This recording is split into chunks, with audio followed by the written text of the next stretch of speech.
Good morning my friend. आप सभी को हमारे YouTube channel knowledge Gurukul academy में आपका स्वागत है। क्या है त्रिभुज। तो त्रिभुज चैप्टर बहुत ही अच्छा है और बहुत ही क्वेश्चन आते हैं इससे। तो देखिएगा क्या होता है त्रिभुज। तो त्रिभुज है क्या, इसकी बात करते हैं। त्रिभुज क्या होता है कि तीन भुजाओं से बनी आकृति त्रिभुज कहलाती है। मतलब त्रि से मतलब तीन और भुज में से भुजा, तीन भुजाओं से मिलकर बनी आकृति त्रिभुज कहलाती है।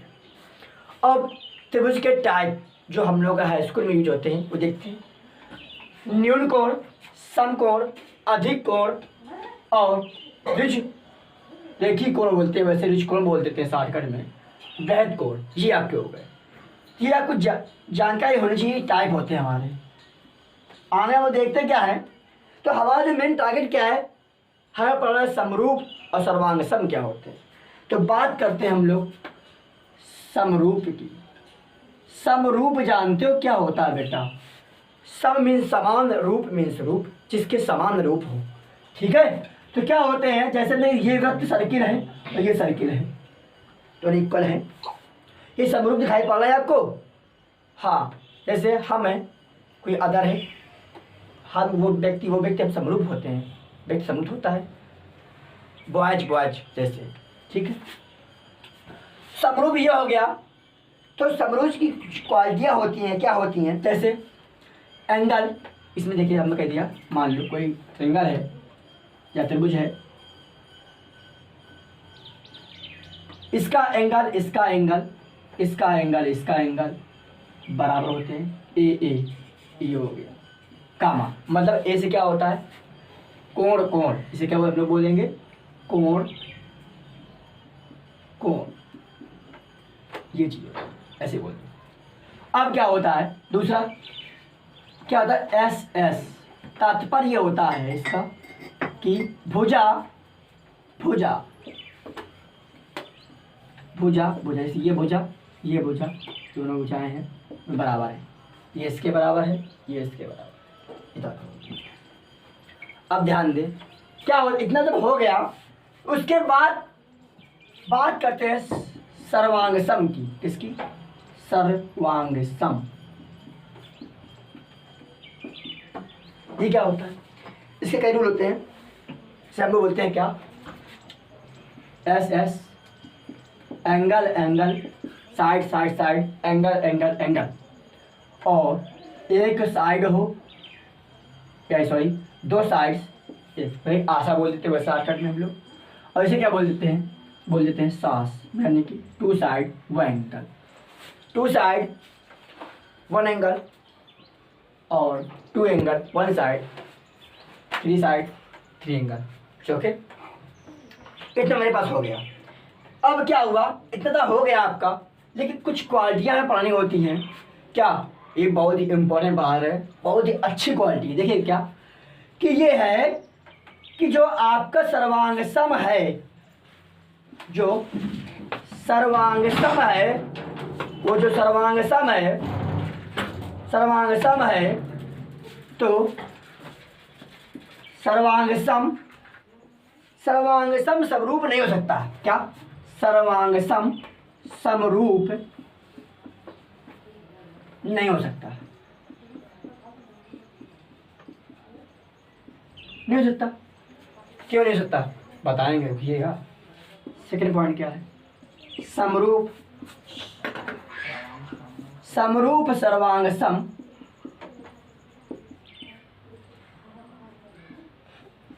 हो सकता है।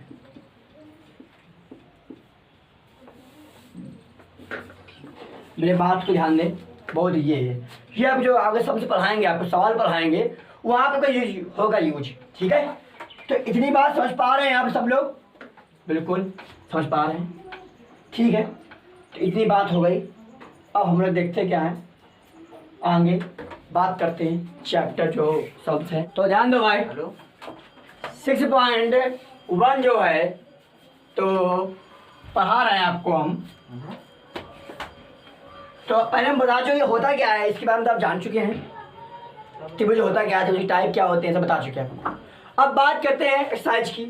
कहा गया सभी वृत्त सर्वांग सम कैसे होते हैं। कहा गया आपसे कि सभी वृत्त होते हैं तो कैसे होंगे। आप समझिएगा समरूप है या सर्वांग सम।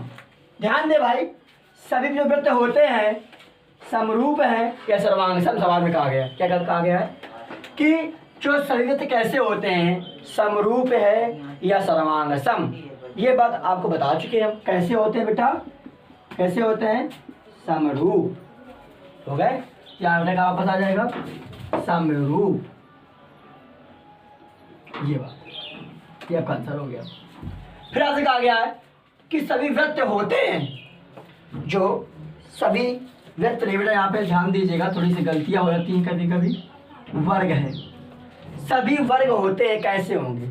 तो पता है कि सभी वर्ग की जो भुजाएं होती हैं चारों बराबर होती हैं, हाँ या ना तो भाई, हाँ ठीक है। तो कैसे होंगे, सर्वांग सम होंगे या समरूप होंगे। तो ये इक्वल होंगे, ये भी इक्वल है, तो समरूप होंगे हमारे पास। क्या होंगे बेटा, समरूप होंगे, क्योंकि ऑल साइड्स की जो है इक्वल है। इसके भी सब कुछ इक्वल था, इसमें केंद्र, इसमें केंद्र, इसमें भी इक्वल सब कुछ है, तो वही बनेगा। क्यों भाई, समरूप बनेगा। अब बात करते हैं सभी डैश डैश त्रिभुज होते हैं कैसे होते हैं। तो सभी त्रिभुज कैसे होते हैं आपके अधिकतम बताया जाएगा कैसे होते हैं। सवाल ऑप्शन दिया गया है कि समद्विबाहु है या समबाहु है। तो नॉर्मल देखना हमेशा जो आपको मिलेंगे इस चैप्टर में, आपको हमेशा मिलते भी हैं, हमें समबाहु होते हैं, जो है बराबर होते हैं। समद्विबाहु तो क्या होता है, समद्विबाहु जिसकी दो भुजाएं बराबर हों। और ये क्या होता है, जब का होता है ये देखिए, इसकी जो है इक्वल होगी, ये ठीक है। अरे क्या ये जो होती है इक्वल हो गई, समझ पा रही, समद्विबाहु की जिसकी दो भुजाएं बराबर होती हैं, ठीक है। तो अब बात करते हैं, तो नॉर्मल जो होते हैं, नॉर्मल जो होते हैं यही होता है। नॉर्मल जो होते हैं ट्रायंगल होते हैं वो समबाहु ही होते हैं, ठीक है। कैसे बेटे होते हैं, समबाहु होते हैं, समबाहु। इसके बाद में समझ पा रहे हैं। इसके बाद देखिएगा क्या होता है, कहा गया सवाल से कि भुजाओं की समान संख्या वाले दो बहुभुज समरूप होते हैं। हाँ होते हैं, उनके संगत कोण और उनकी संगत भुजाएं क्या होती हैं। मेरा आपसे कहा बहुभुज समरूप आपको बता चुके हैं, समरूप के बारे में भी क्या बताया, समरूप के बारे में बताया था आपको हमने कि उनके जो कोण होते हैं बताया को पीछे हमने ये था, आपको हमने ये बताया था पीछे, क्या बताया था आपको हमने, ये बताया था कि समरूप की क्वालिटियाँ क्या थी, ए और एस। कहा था समरूप, पढ़ा चुके हैं पीछे, अभी बताया है बिल्कुल, अभी करंट में ध्यान दें। उसके बाद हाँ भाई, तो ये क्या होंगे हमारे जो कोण होंगे कैसे होंगे, संगत कैसे होंगे मेरे पास, संगत कोण काम से कहा गया है। तो संगत कोण कैसे होता है, बराबर, मतलब ये क्या हो जाएगा मेरे पास, हो जाएगा बराबर हो जाएंगे भाई। जब दोनों हमने कहा ये एंगल है, ये एंगल जो इक्वल होंगे, इसके इस तभी तो हो पाएगा, हाँ तो बराबर ये हो जाएंगे, बराबर हो जाएंगे, ठीक है। अब क्या होता है इसके बाद में बेटा लिखा हुआ बराबर, उनकी भुजाएं जो होंगी समानुपाती होंगी, क्योंकि इसके ये ही होती है, इसके पान में ये आती है, समानुपाती का चाहे इक्वल का, तो बात वही है। हमने कह दिया ए बराबर बी, और ये कहते हैं ए डैश बराबर बी, तो मतलब ये इसका हो गया, ये मतलब ए बी डैश हो गया, ये डैश हो गया, ये ए हो गया, बी हो गया, इसके पान में ये इसके बराबर हो जाएगी। इसके तात्पर्य क्या है, ये इसके बराबर, ये इसके बराबर है। ये हम सो इसे बोलते हैं समानुपाती। क्या बोलते हैं इसको बेटा हम लोग, समानुपाती, मतलब समान अनुपात में है बेटा। इतनी बात में समझ पा रहे हैं, समझ गए। आगे देखते हैं फिर इसी की। तो सवाल मधु हमसे कहता गया है, कर्णनिर्मित युग्मों के दो भिन्न भिन्न उदाहरण दीजिए। कहा गया है समरूप आकृतियाँ क्या होती हैं, ये बात हम पहले ही बता चुके थे, लेकिन फिर देखिए क्या होता है। जो दो नंबर एक, जो वृत्त होते हैं वो समरूप हो जाते हैं, जो दो वर्ग होते हैं वो भी समरूप हो जाते हैं। दो वर्ग और दो वृत्त समरूप होते हैं हमेशा, जो केंद्र और उसकी इक्वल भुजाएं होती हैं। लिखना है कि दो, क्या लिखना है, ये क्या लिखा हुआ, सर्किल, सर्किल जो होता है हमेशा इक्वल होता है, ठीक है। लिखना है यहाँ पे कि दो वर्ग परस्पर, दो वर्ग परस्पर क्या होते हैं, बराबर होते हैं या भी समरूप होते हैं।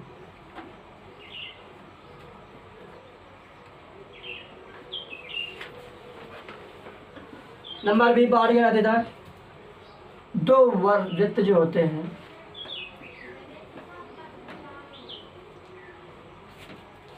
परस्पर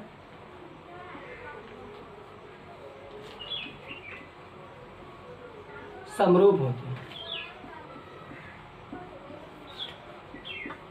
इस दिमाग में समझ पा रहे होंगे आप लोग, दो वृत्त और दो वर्ग दोनों परस्पर समरूप होते हैं, ठीक है। चलते हैं आगे लोग, ठीक है। और सवाल दूसरा से कहता क्या है कि ऐसे आकृतियां जो समरूप नहीं होते, अभी जब बताया क्या समरूप होते हैं, अब क्या बताना है समरूप नहीं होते, जस्ट अपोजिट।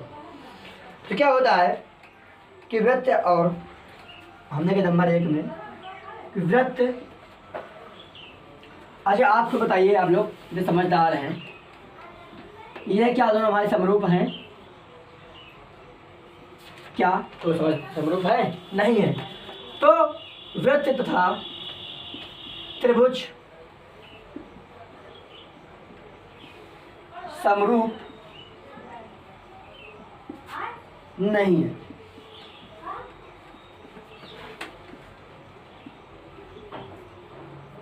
नहीं होते हैं।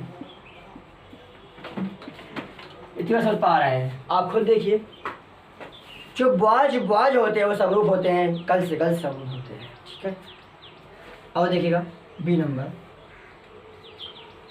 दूसरा फिर कोई दो देना हमको, ठीक है। तो क्या होता है, एक मान लीजिए एक समद्विबाहु तथा एक विषमबाहु, एक विषमबाहु, एक विषमबाहु, तो एक कह रहा समद्विबाहु तथा विषमबाहु, विषम बाहु त्रिभुज समरूप, समरूप समरूप नहीं होते हैं, नहीं होते। ये कैसे, जैसे मैंने समद्विबाहु क्या, जिसकी समद्विबाहु का मतलब क्या होता है, सम मीन्स समान, द्वि मीन्स जिसकी दो भुजाएं समान हो। विषम क्या होता है, जिसकी कोई भुजा समान ना हो, वो क्या होता है विषम। क्या दो हमारे समूह हो सकते हैं, नहीं हो सकते हैं, ठीक है। ये बात समझ पा रहे हैं मेरी।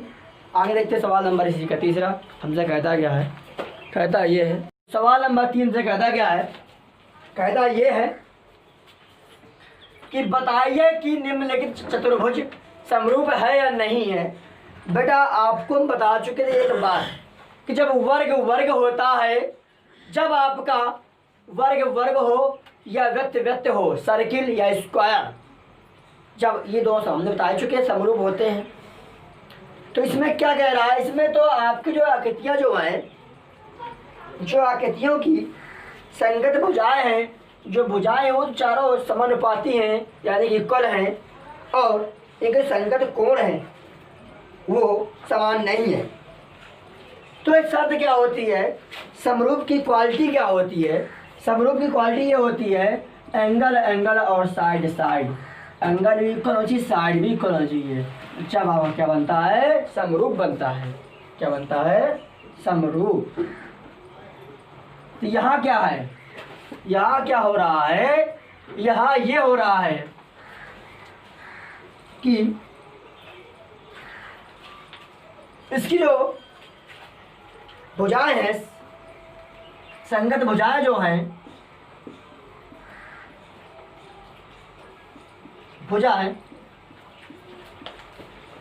संगत भुजाएं समानुपाती यानी कि समान है, समान अनुपात में है, अनुपाती हैं, तथा इसके जो संगत कोण है, इसके संगत कोण है वो क्या आपको समान दिखाई पड़ रहे हैं? क्या इन दोनों की 90 क्या यहाँ 90 बन रहा है? यहाँ 90 है, क्या यहाँ 90 बन रहा है? नहीं बन रहा है, नहीं बन रहा है। ठीक है, इसके संगत कोण समान नहीं है, समान नहीं है। इसलिए क्या होगा? इसलिए ये आकृतियाँ हैं, आकृतियाँ समरूप नहीं। तो ये हो गया। इसके बाद आपको पढ़ाया जाएगा 6.2। तो प्रैक्टिस करते रहें। ये लॉकडाउन की समस्या, एग्ज़ाम तो मार्च में ही होने हैं, तो थोड़ा ध्यान दें कि पढ़ाई बराबर करते ही रहें।